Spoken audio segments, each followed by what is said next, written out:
Saan mang bahagi ng Pilipinas, saan mang bahagi ng mundo, anumang uri ng pamumuhay, kabahagi mo. Radyo Pilipino. Radyo Pilipino. Sumasahimpapawid sa DWPR 1296, Dagupan, DZTC 828, Tarlac, DZLT 1188, Lucena, DZYM 1539, Mindoro, DWRL 1080, Legazpi, DWRN 657, Naga, DYRB 540, Cebu, DYRL 1035, Bacolod, DYRN 1134, Dumaguete, DXCO 1044, Cagayan de Oro, DXGS 765, General Santos, DXOC 1494, Ozamis, DXOW 981, Davao, at Radio Pilipino Podcast Center Manila. Ito ang kabahagi mo, Radio Pilipino, napapakinggan on air, and online sa buong mundo sa pamamagitan ng www.radiopilipino.com. Impormasyong may kalidad at serbisyong may halaga. Kasama, katuwang, kapinoy, kabahagi mo, Radio Pilipino. Radio Pilipino. DWRN 657 Radio Pilipino. Ang oras, Philippine Standard Time, 1:00 ng hapon. That time check was brought to you by ACS Manufacturing Corporation, ISO certified world-class quality. ACS.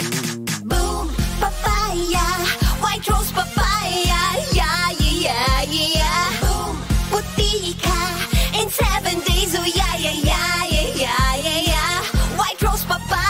New White Rose Papaya. Iguaning double whitening and papaya extract as in vitamin B3. Clinically proven man magpaputi in as early as 7 days with regular use. Puti ka, white rose papaya, yeah, yeah, yeah, yeah, yeah. Papaya puti, papaya fast. White Rose Papaya with vitamin B3. Manufactured by ACS Manufacturing Corporation. ISO certified world-class quality. ACS. Wagi sa kaalaman, kabahagi sa kaligtasan. Gana sa karaman kaparte sa seguridad. Analo at kakapatan, kabiyangan at kilalaban.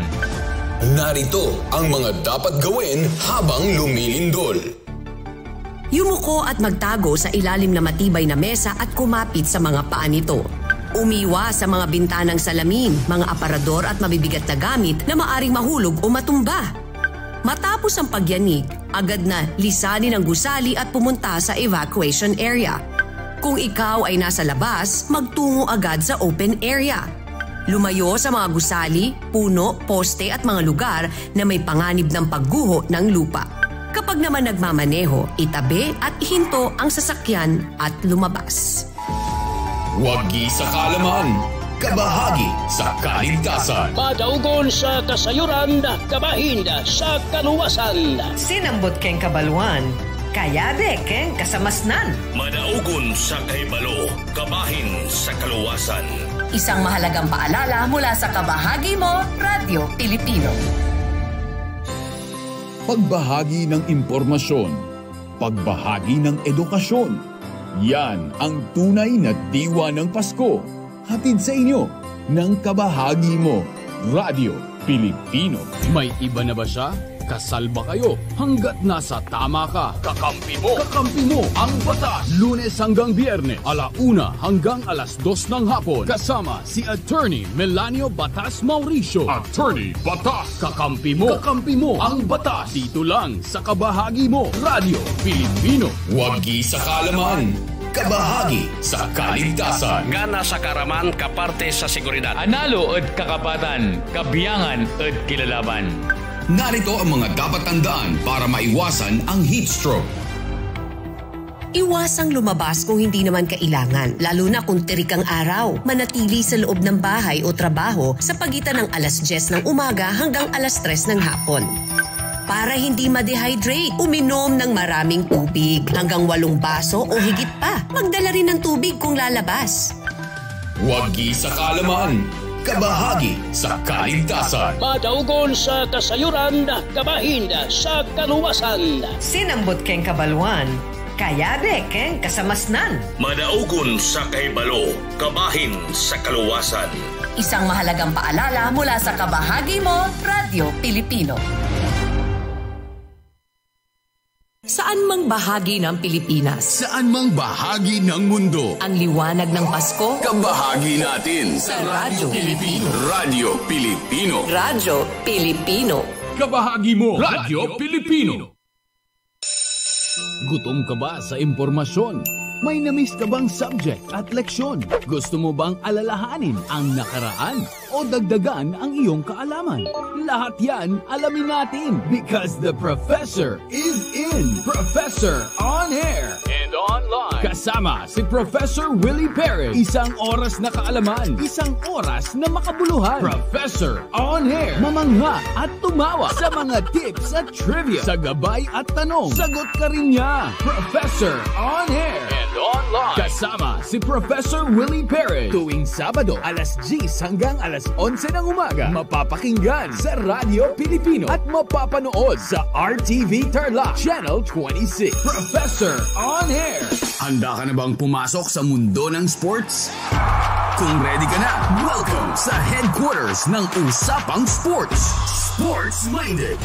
Saksihan ang inspiring, unfiltered moments kasama ang mga paborito mong athletes and sports legends at ang mga secrets to win mula mismo sa mga bigating coaches. Sports-minded, uplifting stories, breathtaking adventures, and real-life conversations on and off the court.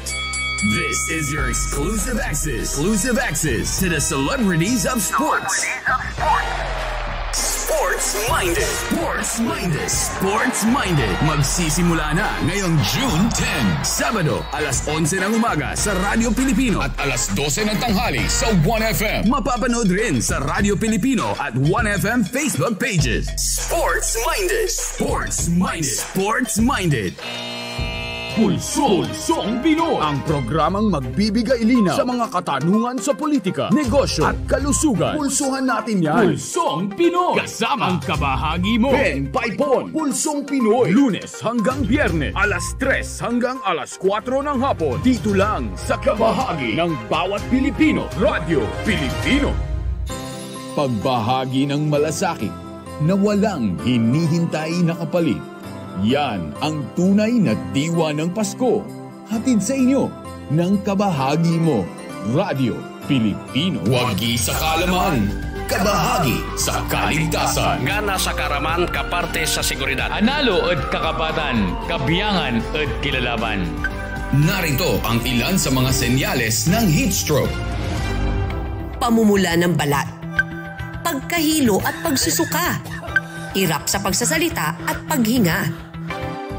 Kung nakakaranas ng ganitong mga sintomas, baka heat stroke na yan. Agad sumilong at pumunta sa pinakamalapit na ospital.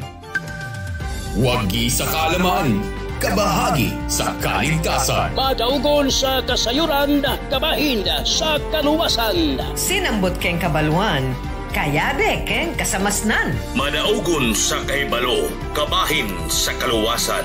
Isang mahalagang paalala mula sa kabahagi mo, Radyo Pilipino. Ngayong tag-ulan, iwasan ang nakamamatay na sakit na dengue sa pamamagitan ng Search and Destroy. Panatilihing malinis ang kapaligiran, sirain ang pinamumugaran ng mga lamok at kitikiti. Self-protection measures. Ugaliing magsuot ng mga damit na poprotekta sa mga kagat ng lamok. Seek early consultation. Kung may lagnat ng 2 araw, agad na kumonsulta sa pinakamalapit na health facility. Say no to indiscriminate fogging. Makipagtulungan sa lokal na pamahalaan sa kanilang fogging activities. Mag-4S laban sa dengue. Isang mensahe mula sa DOH at sa kabahagi mo, Radyo Pilipino. May iba na ba siya?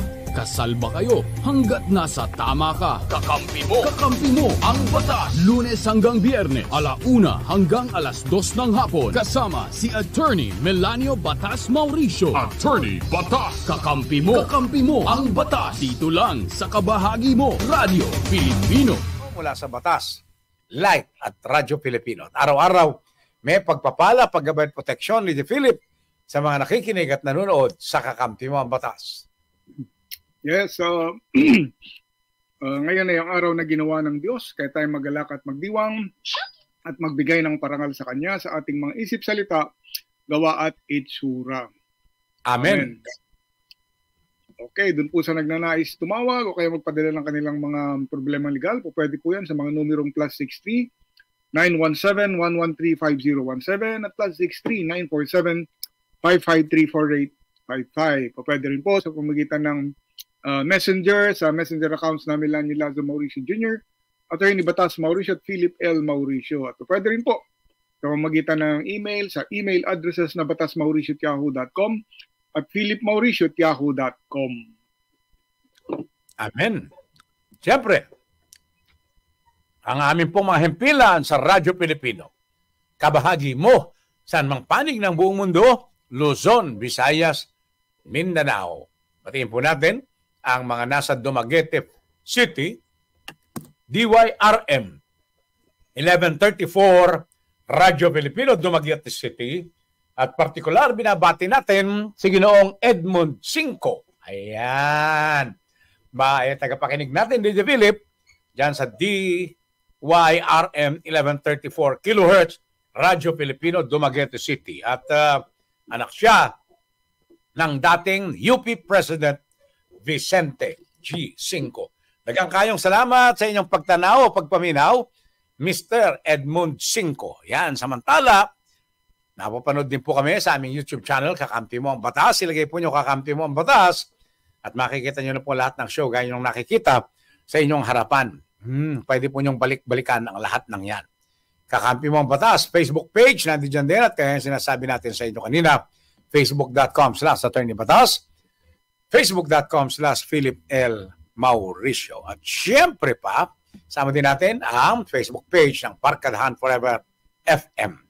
Ayan. Sama din natin ang mga Kakampi Mo Ang Batas affiliated stations. Maraming salamat po. Dumako na tayo sa ating headlines, ating mga balita bukas ngayon. Maraming magsasabi, replay na naman. Kasi yan na naman ang balita tungkol dyan sa walang katapusang pagmamalabis ng China. Well, tingnan po natin. Hango po yan sa mga headlines sa balita bukas ngayon sa Bulwagang Balita ng Kakampi Mo Ang Batas. Headline, DJ Philip, ano ba ang pinakamagulong pangyayari ngayon? Matagal na to, matagal na pinasok. Mga Chinese military boats pumasok na sa Ayungin Shoal. Hindi na lang pumasok. Nagtayo na nga ng mga istruktura dyan. Attorney Batas, ano ba? Saan ba galing itong balitang ito? Pero hindi sa Ayungin Shoal, DJ Philip. Ha? Yan. Yan. Ano ba? Saan ba yung tinayo nilang istruktura? Malayo yung mga tinayo nilang istruktura.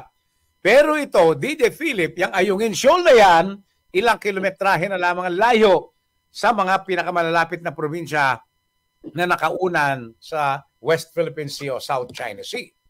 Binabanggit ng marami nating mga opisyales na talaga namang unprecedented ang pagkakapasok nito. Pakita natin at nang maintindihan ng ating mga kababayan kung saan tayo nagmumula. Kung makikita mo, DJ Philip, ngayon lang sinulat ito, headline story ng ManilaTimes.net. Ayan, nakikita mo yan, DJ Philip?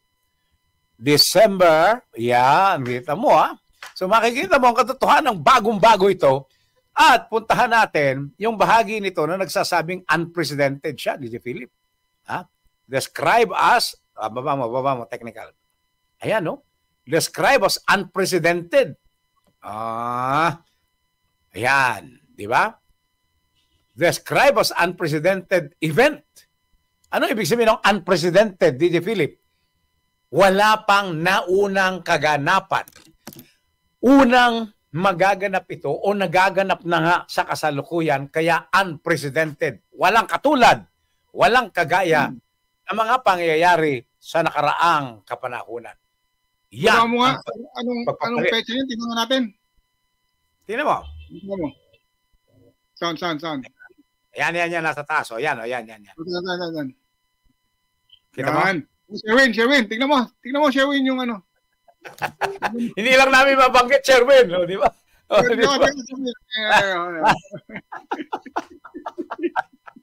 Yan, ilagyan ko na ng kulay blue. Di ba?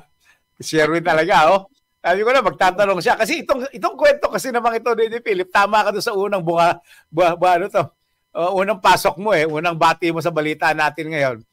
Dati na yan Oo naman, dati na tayo winawalang hiya, binabalahura ng mga inchik na yan dyan sa West Philippine Sea.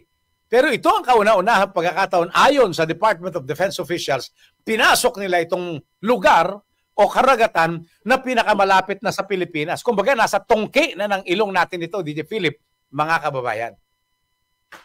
At sa totoo lang, nagdulot ito ng katakot-takot na tawagan ng iba't ibang mga opisyales ng Estados Unidos sa Amerika, ng Japan at ng Pilipinas. Kasama dyan ang ating National Security Advisor, dating PNP Chief at dating DILG Chief, Eduardo Anyo, DJ Philip. Exciting but perilous times ang ating kaharap sapagkat sa totoo lang, sambayan ng Pilipino, too close for comfort ito. Masyadong napakalapit itong ginawang ito. At sa totoo lang, DJ Philip, ang mas matinding nagpapaliwanag dito ay ang ating mabunying kadistrito sa 1st District sa Tarlac, DJ Philip.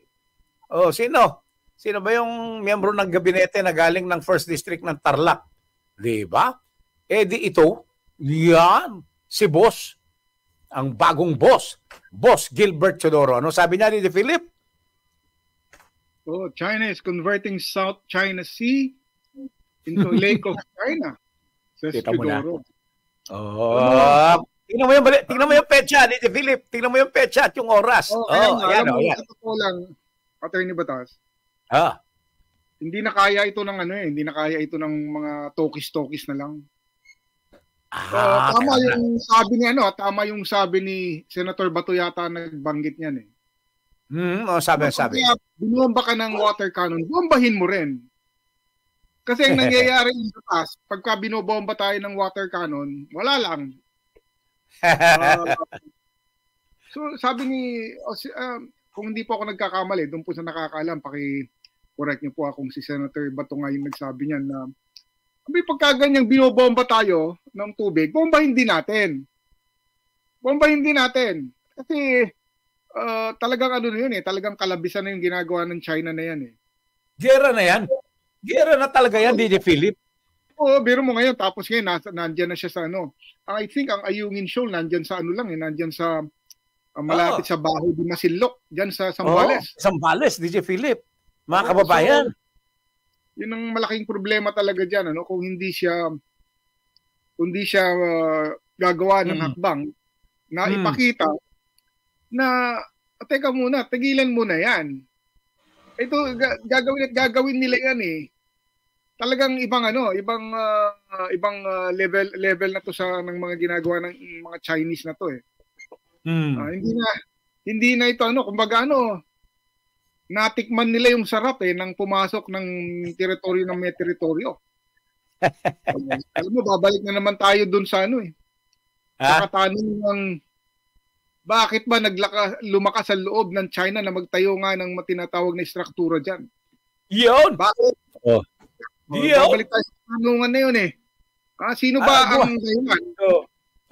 Bakit sila nagkaroon ng lakas ng loob? Yun, dati hindi naman ganyan Ngayon, nung panahon ng mayapang Pinoy, diyan nag-umpisa lahat Hindi na. Ay, nako. Hindi, ang tanong natin ngayon dyan. Sige, okay. Yun. Ang tanong natin ngayon dyan, sige. Kasalanan na kung kasalanan ng Pinoy government. Kaya nag-umpisang maging matapang ang China. Lalo na nung pumasok dyan yung backdoor.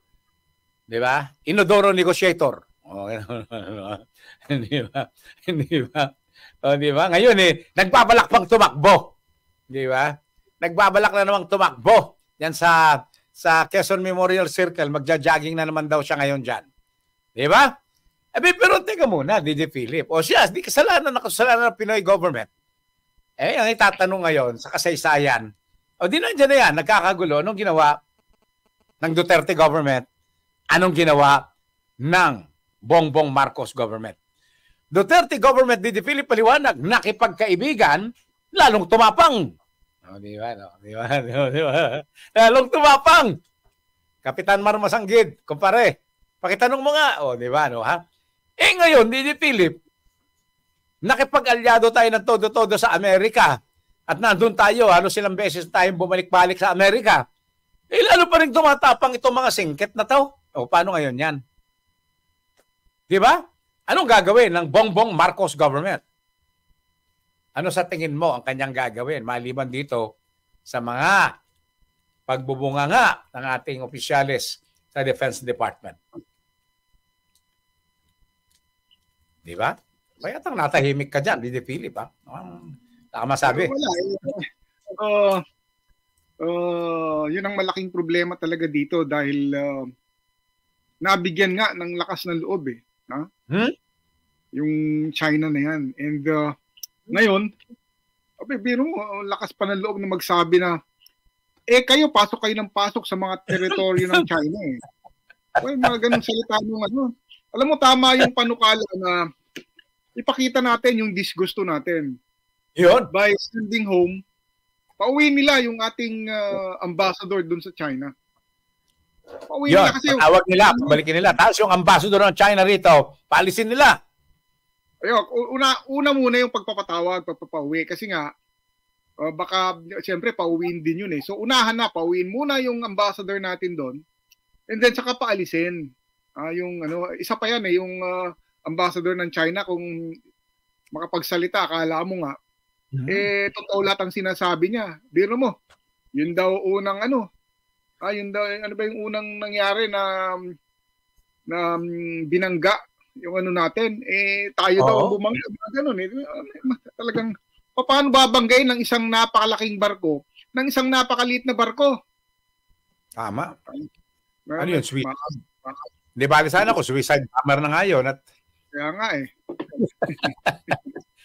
talaga naman. Ayan. Maliwanag Maliwanag So, ang hinihintay ngayon ng buong mundo, DJ Philip, ang gagawin ng Amerika. Pabayaan mo na si Pilipinas. Si Pilipinas naman, walang kakayahan Pero anong gagawin ng Amerika? Ang ingay-ingay ng bansang Amerika, and let's better speak in English right at this point. America is so noisy about its supposed ironclad commitment to come to the defense of the Philippines once a foreign invader comes to the Philippines. The problem is China is a foreign power and is now clearly a foreign invader. But we have not seen, aside from noisy barrage of verbosity, we have not seen any concrete action by the United States government against the Chinese, especially the Chinese who are now stationed in the South China Sea, West Philippine Sea. Do something better, do something more, US, because it is your stake that is at stake here. If there is a stake by the Philippines here, it is not as big as your stake, United States of America. Yun ang punto ron, DJ Philip. Walang ginagawa din ng Amerika, bunganga lang ng bunganga. Actually, may mga narinig akong komentaryo na actually hindi naman Pilipinas ang binubuli niyan. Amerika ang binubuli. Natali mo. Amerika ang binubuli niya. Tinitignan niya kung talagang totoo yung mga pinagsasabi niya. Yung mga Philippines is our ally, is our friend, and we're ready to defend them. Asa na ngayon yun? So, yun ang sinasabi dyan na talagang ang pinoprovoke dito is yung Amerika, hindi ang Pilipinas. You know, the fact is that I think this is a calculated move on the part of the Chinese leadership under Xi Jinping, DJ Philip. Ladies and gentlemen, why is that so? Because America now is in the throes of chaos, national chaos, both among its politicians from the Republican Party who cannot even agree as to who among themselves should be the House Speaker. And even the Democrats who are worried about fielding Joe Biden again in next year's U.S. presidential election 2024. Politically, America is in turmoil. And DJ Philip, nationally, riots, racism, violence is happening round the clock and in almost every one of the 51 states in the mainland, DJ Philip.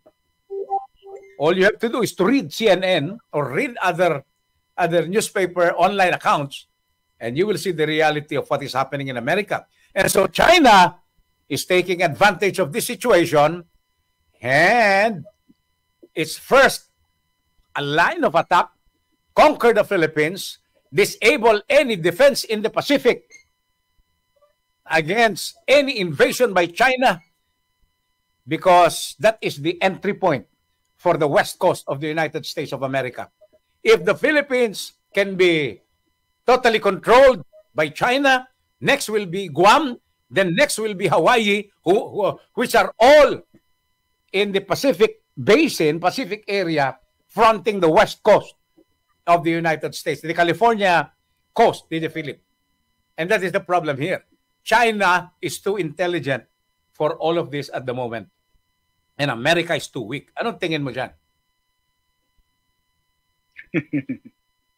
Well, again, sabi ko nga sa iyo, Attorney Batasan, hindi ko maintindihan kung ano ba talaga tayo sa Amerika. Are they really treating us as allies o paano ba? Because, kumbaga the Philippines consider the USA as our big brother. But I think hindi akma yung mga salitang ganun dahil nakikita naman natin na talagang wala tayong yung bang salita lamang na oy, tigilan niyo yan. Tigilan niyo yan. Isa pang galaw niyo ng ganyan kami na ang makakaalaban niyo. Parang ganun sana Stop bullying the Philippines. Parang ganun sana. Pero wala, yung bang mga salita lang, hanggang salita na, hindi, kaibigan kami ng Pilipinas, kaibigan namin ng Pilipinas. Minsan kasi, sa totoo lang, yung mga kaibigan, hindi mo yan maasahan pagka sa kagipitan na. May mga kaibigan na tumatakbo talaga. Actually, baliktarin mo. Kasi at sabi ng Biblia, DJ Philip,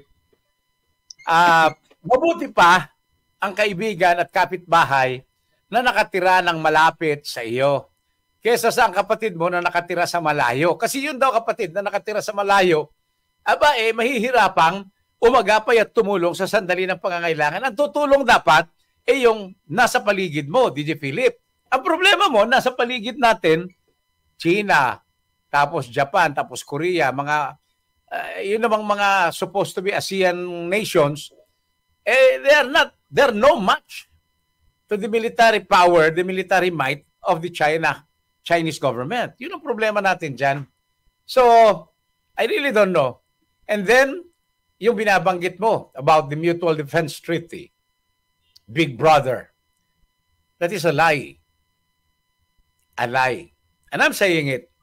Why? Because under the Mutual Defense Treaty of 1959, the U.S. cannot immediately come to the aid of the Philippines unless and until the American Congress will ratify a call for war by the President. So there are two steps. The President declares a state of war against any country invading the Philippines. And secondly, the American Congress must ratify the call for war of the U.S. President. Doon pa lang sa U.S. Congress, DJ Philip, kaya nga binanggit natin kanina, nagkakagulo. How can you expect congressmen and senators from the United States of America who are at war among themselves, who are engaged in power grabbing? Diba? Yun ang problema natin dyan. At yun ang nakakatakot sa mga pangyayaring ito. Okay? Masaya, no? Matindi po, matindi po, matindi po. So anong payo natin sa ating mga kababayan, DJ Philip, sa harap ng ganitong sitwasyon? Alam mo, sa totoo lang, medyo mahirap yung mga itong klase ng magbigay ng opinion ng tayo dahil hindi natin hawak Hindi natin hawak ang mga pangyayari diyan. So napakahirap. Ano pwede nating sabihin sa kanila? Magbantay kayo, magmatsyag kayo. Sa totoo lang, paano ka nga naman lalaban dito? Sa totoo lang. O yan, parang yung Catch-22. Di ba? Naalala mo yung Catch-22? Oh. Catch-22. Damn if you do, damn if you don't. Walang magandang pagpipilian, kumbaga. Yun ang masakit na katotohanan.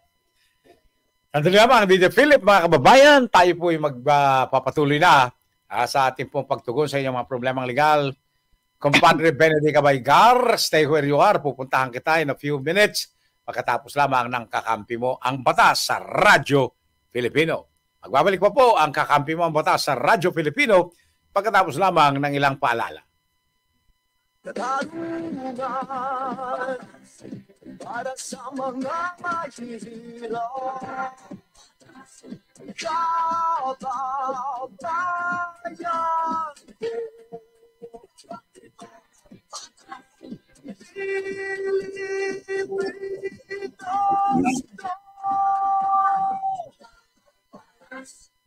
Oy! Patuloy nakikinig sa kakampi mo ang batas dito po sa mga iba't ibang istasyon ng Radyo Pilipino sa buong Pilipinas. Kami rin po inyong napapakinggan sa Visayas at Mindanao sa pamamagitan po ng mga iba't ibang FM stations. Kami rin po inyong napapakinggan at sabayang napapanood sa Facebook page ng Radyo Pilipino at sa YouTube, sa pamamagitan po ng YouTube channel na kakampi mo ang batas. Kasama pa rin po nyo si Attorney Batas Mauricio at ang inyong lingkod, si DJ Philip Mauricio. Sabi ni Ginoong Tarkan Binancio, good yan po, Attorney Batas, DJ Philip. Ano po dahilan bakit madalas delay ng sweldo ng mga taga-LGU lalo na sa level ng munisipyo? Baka po funding yan, baka po budget. Alam po nyo kasi sa pagkakaintindi ko, correct me if I'm wrong, Attorney Batas, yung budget dito, ito nanggagaling mismo sa ano nila, di ba? Sa mga LGU na yan, hindi sila funded by the national government. So, yes, tama ka. Oo. Pag minsan, nahirap humanap ng pera ng local government unit, DJ Philip. Correct. Di ba? Yan ang problema natin dyan. Oops. Saan dito yung Radyo Pilipino? Ha? Ayun. Ibalik lang natin muna. Radyo Pilipino. Aha. Express your support by giving stars and help us continue creating more informative and relevant content. So, Radyo Pilipino, tulungan po natin. Magpadala na po kayo ng inyong mga bituin. Ayan, DJ Philip, ito na nga po yung binasa mo, ha? Okay. Alright, maraming salamat. Hindi, Sherwin, ikaw naman, kita mo naman, pinakita namin sa iyo mga petsa, ha? Yan. Okay. Si kapatid na Romeo Adriano, regular viewer din natin. Ayan. Kapatid na Romeo Adriano, magkano ba ang pagpapagrab mula dyan sa inyo? Alam mo, nami-miss ko yung DJ Philip sa Lucena City. Yung sa may likod lang ng Kapitolyo, yung kanilang crispy pata. Ay, talaga naman, DJ Philip. Makakalimutan mo Manila eh. Gusto mo tumira na sa Lucena. Dahil yung kanilang crispy pata, napaka-crispy pero napakalasa. At pag dumating ka sa laman, napakainit at napaka-tender. Crispy pata from Lucena. Okay naman, ha? Magkano ba pag-grab dyan, kapatid na Romeo? At kami magpapag-grab dito. Ay, maraming salamat po, TK Ninita, Ibe. Oo, yan. DJ Philip. Yan, mabigat yan. Mr. Benancio, sabi niya, Attorney with DJ Philip, may unseen hands. Unseen. Ibig sabihin, may mga hindi nakikitang kamay. May mga hindi nakikitang kamay na gumagalaw sa ginagawa ng China. Pag nag-give in ang Pilipinas sa tukso, gulo na yan. Matulad tayo sa Ukraine. Kailangan malaman ng mga Pilipino kung sino ang unseen power na yan. Ay, pakibulong nga po sa amin, Ginong Tarkan Binancio. Pakilagay mo nga sa messenger natin yan. Ha? So private message. Sino ba? Mukhang binigyan okay. Binigyan mo ako ng pagkakataon para makapag-isip. Ayan. Ito naman, DJ Philip, mabigat din to. Pinayagan ni tatay. Hindi, nandiyan na yan bago pa si Tatay Digong. Di ba? Bago Tatay Digong, nagkaroon nga ng matinding balitaktakan sa Senado dyan eh. Yun. Ito. Province ng China daw, ang Pinas. Sabi ni Tatay Diggs, sabi ni TK Ninita. Meron ba yun? Meron ba ganyan sinabi, TK Ninita? Hindi ko yata nasundan niya na. Di ba? Sige. Yan pa. Dapat sinunod na lang ni PBBM ang policy na ginawa ni PRRD noon. Hati tayo sa kung ano man ang kayamanan sa West Philippine Sea, 60-40. Hindi po hati yun, Ginoong Venancio. Yan.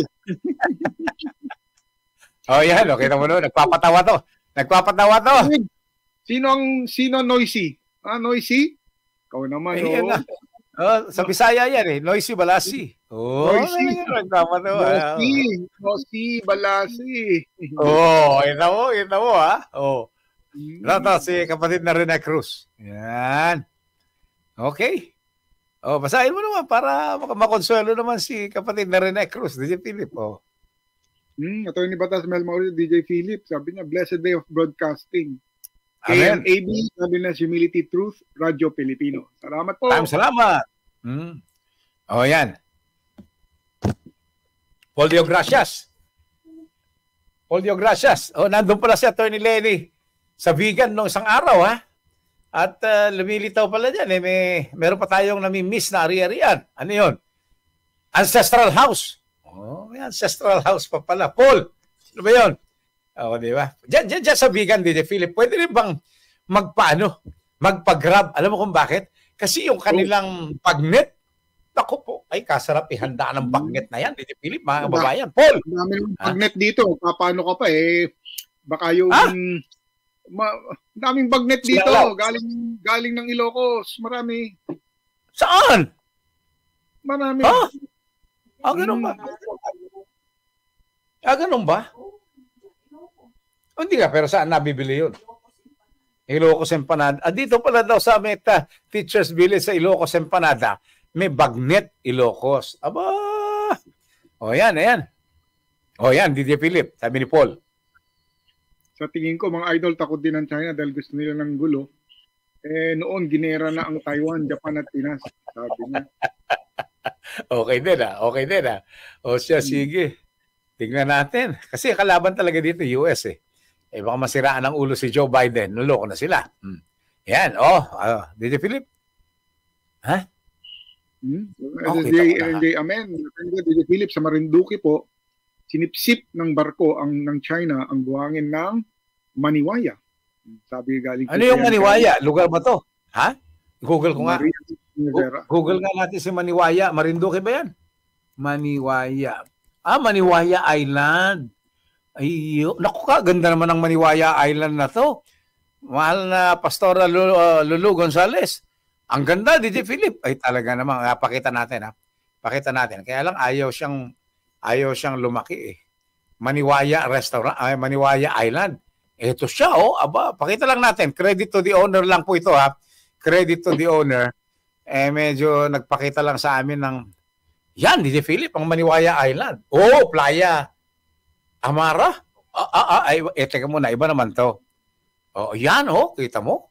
White sand, DJ Philip. Ayan, Maniwaya. Clear waters din siya. Parang Boracay, DJ Philip. Maganda. Maniwaya Island.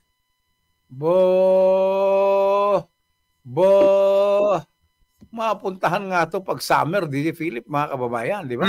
Nakita mo ba? Nakita mo yung Maniwaya Island na yan? Marinduque ba to? Mahal na Pastora? Marinduque. Hindi ba dyan yung may Tablas Strait? Nakatakot dumaan dyan sa Tablas Strait. Di ba? Maraming, may bahagi ng dagat dyan, naninipsip ng barko. Hindi buhangin ang sinisipsip ng bahagi ng dagat dyan sa Tablas.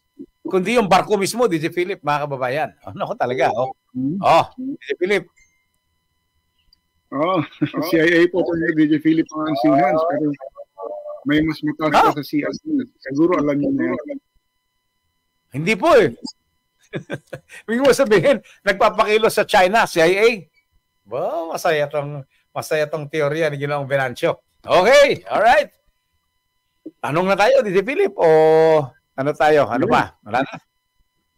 Yun. O sige, salamat po, Marinduque nga. O Marinduque, tinignan nga po namin. Island po yan. Ayan. Meron bang Airbnb dyan sa Maniwaya Island na yan, sa Marinduque? Di ba? Anong ibig sabihin Airbnb? Kami magluluto. Di ba? Kami ang mamamalengke at nang sa ganun makatipid naman. O, di ba? Sige. Alright. O, may tanong ka ba dyan, DJ Philip, mga kababayan? Sige, okay. Yan, anong numbers? O, sige. Anong numbers natin dito? Tignan natin, doon tayo sa kabila. Doon sa maraming tanong lagi araw-araw. Yan. Ang problema ko lang sa dami nitong mga nagme-message sa akin dito, DJ Philip, puro naman, hello, can I help? Can you help? Sabi ni Jovito Rapio, hello sir, good morning po, attorney. Paano ba naman yun, Jovito? Wala ka naman tanong. Di ba? Si Marlene Subaino, I have a question, can you help? Just go ahead and ask your question. Ito, meron siyang tanong, DJ Philip. At basahin na muna natin ito upang mabigyan natin ng Okay. Good morning po, Attorney Batas Mauricio, DJ Philip.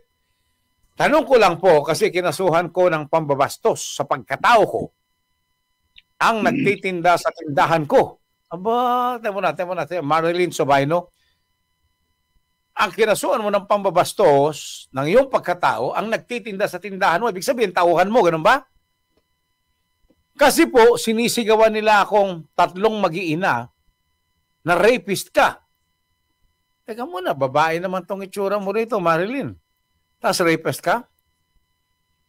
Nasinita ko lang naman po sila na huwag niyong tindahan ang hindi niyo pwesto. Nagalit po sa akin bigla. At yun na, pinagmumura pa nila ako. Tapos, isa doon sa 3 nagpahiya sa akin ay 16 years old lang. Ano po dapat ko pong gawin? Dahil sa barangay pa lang po. Pero pinapaalis ko na rin po sila kaya lang ayaw po nilang umalis. Sana matulungan po niyo ako. Maraming salamat. Ayan, yan ang tanong ni Marlene Sobaino, DJ Philip, mga kababayan. Okay? So bigyang katugunan na natin kaagad itong tanong na ito. Dahil sa akin tingin marami din namang mga ganitong sitwasyon. Ilagay natin to, ha? Saan po siya? Ito. Alright. Ayan. Problemang legal. Okay, sa ganyang sitwasyon, Marlene Sobaino, mga kababayan, yung pagpapaalis, huwag mong dadaanin sa karahasan. Anong ibig sabihin ng DJ Philip, Marlene Sobaino, mga kababayan? Kung gusto mong paalisin ang isang tao sa lupa na kinatitirikan ng kanyang bahay, ng kanyang apartment, ng kanyang struktura, o ng kung ano paman, hindi mo po pwedeng itulak na lang siya, puwersahang paalisin siya, o di kaya gamitan mo ng guns o kung ano-ano pa. Ang dapat ginagawa dyan, DJ Philip, mga kababayan, Ms. Marlene Sobaino, sampahan mo ng kasong ejectment.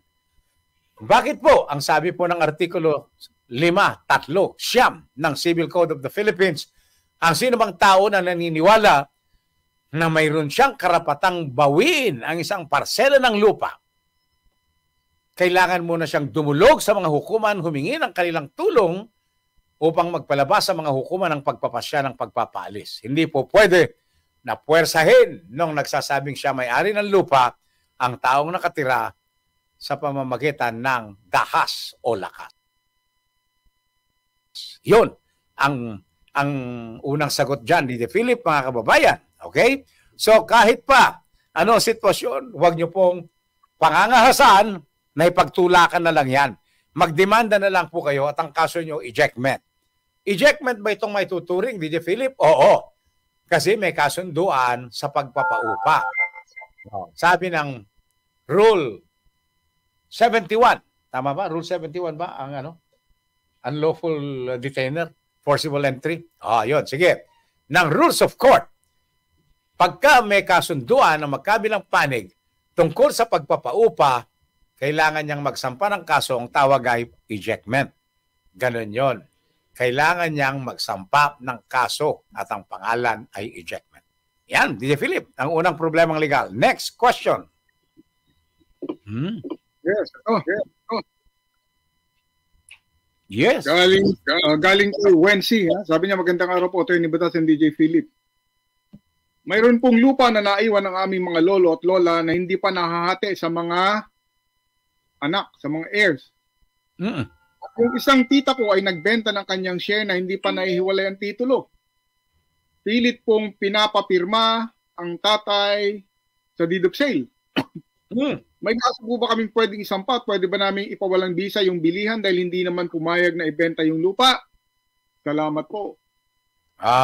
Medyo masaya yan, DJ Philip, mga kababayan. Pero batiin muna natin ang DYRM Radyo Pilipino, Dumaguete City. Good afternoon po, watching here in Negros Oriental. Ayan, daghang kayong salamat. Mga igsoon, mga higala, gikan sa DYRM Radyo Pilipino, Dumaguete. Ayan, yung binati natin kanina, DJ Philip. At pakibanggit nyo na rin po dyan, sige, Ginoong Edmond Cinco. Ayan, maraming salamat po, Ginoong Edmond Cinco. At tatawag po kami sa inyo. Ayan.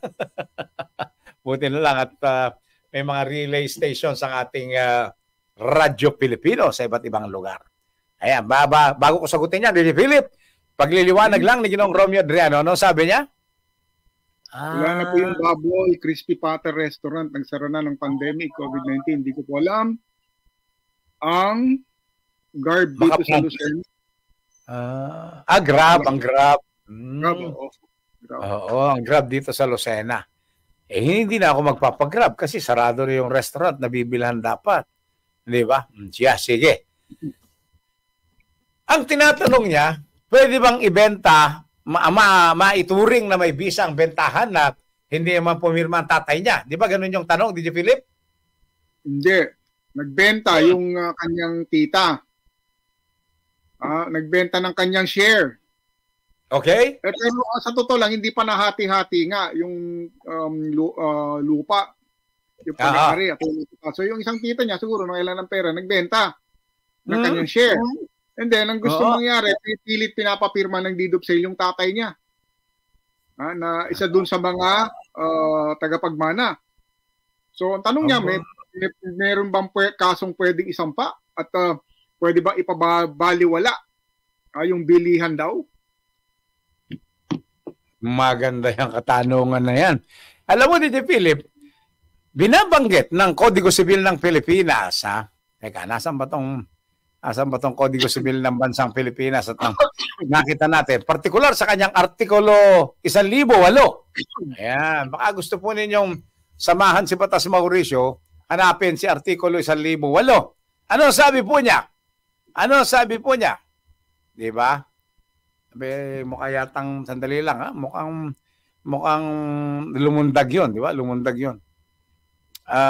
Right to inherit tong pinapakita mo sa akin dito, technical. Article, ano ba siya? 1080. Di ba? Dapat article 1080 po siya. Bakit ang pinapakita mo article 1008? Kasi DJ Philip, ang sinasabi ng Kodigo Sibil ng Pilipinas sa ganitong klase ng sitwasyon, kung nagnanais ang isang tagapagmana na maibenta ang kanyang share bagamat hindi pa nahati-hati, kakailanganing ipagbili mo niya na ito, DJ Philip, sa kanyang mga kasamang tagapagmana, sa kanyang mga kapatid. Binibigyan ng batas ng karapatan ang mga kasamang tagapagmana na sila muna ang bumili, DJ Philip, nung ari-arian na dapat mamanahin ng isa sa kanila pero ipinagbibili na sa iba. Ganon ang binabanggit dyan, DJ Philip, mga kababayan. At so, yan ay nasa artikulo 88, DJ Philip. Mga kababayan. So, ibig sabihin dapat, yung tita, binenta niya muna dun sa mga kapatid niya. Correct, DJ Philip. Doon muna. So, walang bisa yun? Paano ba? Ano ka mo? So, pwedeng ipawalang bisa? Oh, yes. Pwedeng ipawalang bisa yung ganyang klase ng sitwasyon, DJ Philip, mga kababayan, sapagkat ang sinasabi ng Artikulo 1088, basahin natin, direct from the Civil Code of the Philippines, ipakita natin, tanggalin mo na si sharing dyan. Ito ang binabanggit, basahin mo, DJ Philip. Kaya lang, medyo maliit siya ng konti. Yung nandiyan sa taas, Article 1088. Should any of the heirs sell his hereditary rights to a stranger before the partition, any and all of the co-heirs may be subrogated to the rights of the purchaser by reimbursing him for the price of the sale, provided they do so within the period of 1 month from the time they were notified in writing of the sale by the vendor. Yan. Ngayon, Tagalogin natin. Ano ba naman, puro naman tayo sa Tagalogin. Pilipinuhin natin, mga kababayan. Kung merong isang tagapagmana na magbebenta ng kanyang bahagi sa mamanahing ari-arian sa ibang tao bago pa magkaroon ng formal na hatian ang mga ari-ariang naiwanan ng kanilang mga magulang, ang isa o ang lahat ng mga kasama niyang tagapagmana ay po pwedeng maghabol sa karapatan ng nakabili. At ang paghahabol ay gagalawin sa pamamagitan ng pagbabalik ng perang ibinigay nung nakabili sa isang kapatid nila na nagbenta ng kanyang bahagi, bagamat hindi pa nahahati-hati ang mga ari-arian. Kailan gagawin yung pagbili na yan? Pagka sila, yung mga kasamang tagapagmana na nais bilhin, yung naipagbili sa ibang bahagi, sa ibang tao, sa loob ng 1 buwan. Kailan nakukumpitin yan? Mula sa panahong sila ay nabigyan ng nakasulat na pasabi, DJ Philip, ng nakasulat na pasabi mula sa kanilang kapatid na ay pinagbibili niya ang kanyang bahagi sa mana. Kuha, matindi yan, ha, DJ Philip, mga kababayan. Direct from the law itself. Hindi pwedeng magbenta ang sino man sa magkakapatid. Okay? Nang hindi pa nahahati-hati ang ari-ariang yan na minana nila sa kanilang mga magulang. Kakailanganin sa mga kapatid muna ibebenta yan, uunahin ang mga kapatid dahil sila ang may unang karapatan. DJ Philip, mga kababayan. Nasagot ba yung tanong ng ating caller, ng ating texter, DJ Philip? Maliwanag na. Ha? Di ba? Kasi po, ang nangyayari ngayon, dahil sa medyo pangangailangan, DJ Philip, may pinagbibili na lang ng ipinagbibili. Ganun-ganun na lang yun. Di ba? Pinagbibili na lang ng pinagbibili. Teka muna. Kung may mga kapatid ka, at yung bahagi mo ipinagbibili mo, may problema ka dyan. O, di ba? Halimbawa, may lupa sa Bigan, DJ Philip, mga kababayan. May 6 na tagapagmana.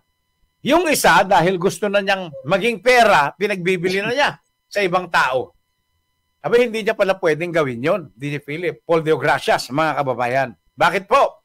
Kailangan mo na niyang ialok sa kanyang mga kasamang tagapagmana at kung may interes yung mga kasamang tagapagmana, yun ang may karapatang bumili, hindi ang ibang tao. Okay? Clear? Clear. Sige.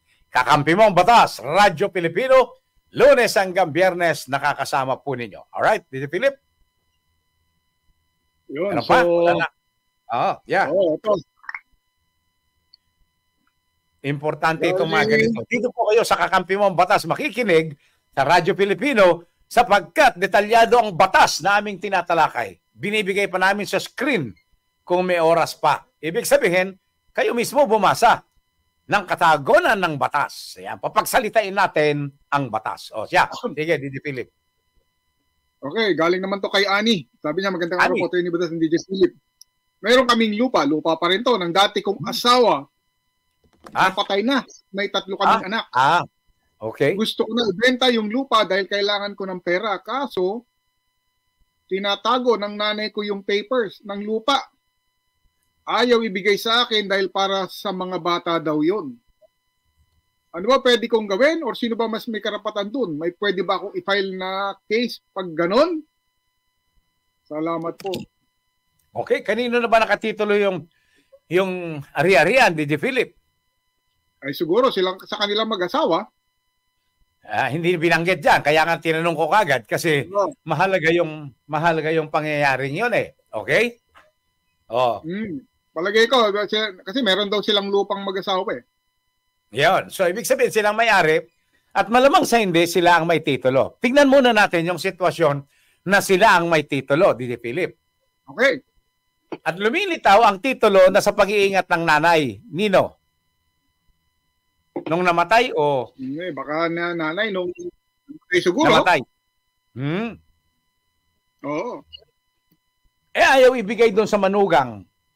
At sinasabi, hindi mo pwedeng kunin to sapagkat yan ay para sa mga anak nyo na lamang. Huwag ka nang sumali rito. Ayan. Tanong, tama ba si Bianan sa pagsasabi ng ganon? Sagot, hindi po. Bianan, huwag ka nang nakikialam dyan. Wala kang pakialam dyan. Madidimanda siya, DJ Philip, yung Bianan ha. Madidimanda si Bianan ng manugang na ayaw na hindi binibigay yung titulo ng mag-asawa ng grave coercion. Matinding pamimilit. May parusang pagkakabilanggo mula 2 taon hanggang 4 na taon. Yung ganyang klase ng mga grave coercion. Grave coercion yan. Bakit grave coercion? May pinagpipilitang huwag matuloy. Makuha ng manugang yung kanyang karapatan na siyang hahawak at siya magdidesisyon. So, ang may karapatan humawak, DJ Philip, ng anumang titulo, hindi si Bianan, kundi yung mag-asawa. Okay? Yun. Diba? Distance miles away, nahuli ka. Sige, wala si Dangsky Altamirano. O, diba? Yun yung katotohanan dyan, DJ Philip. Maliwanag lamang yun. Ano pwedeng gawin? Hindi na lamang kakasuhan ng grave coercion. Pwede niyang kasuhan ng injunction. Mandatory injunction. Ano yung mandatory? Mandar. Utusan yung idinidemanda na ibalik ang titulo sa tunay na may-ari. DJ Philip, mga kababayan. Okay? Yun. Alright. So, parang naalala ko yung dalawang celebrity na na naghiwalay eh. Yeah. Dahil ang sabi ng mga netizens ay nababasa po natin, pakialamera daw kasi si Bianan eh. Dati na naman pakialamera yan bago pa kayo nagsama niyang asawa mo, pakialamera. Alam mo na, pumasok ka sa ganyan. Di ba? Problema mo dyan, hindi ka nakinig sa daddy mo. Sinisi si daddy. Oy, dyan pataksil. Agyaman na ka ba? Agyaman kami. Ni DJ Philip Katkabsat ko. Ayan, maraming mga tinatanong si Jan sa atin eh. Yung po bang kasama nyo sa programang medyo bata pa? Hindi na po bata, hindi kami nagkakalayo ni DJ Philip. Di ba? Maputi lang ang buhok ko. Pero si DJ Philip, medyo marunong mag-ayos siya. May nag-aayos sa kanya ng papagandang lalaki dyan. Jan, ha? Ayan, okay. Ilocano yan, DJ Philip, Tagalaon yun. Pero nasa Laguna.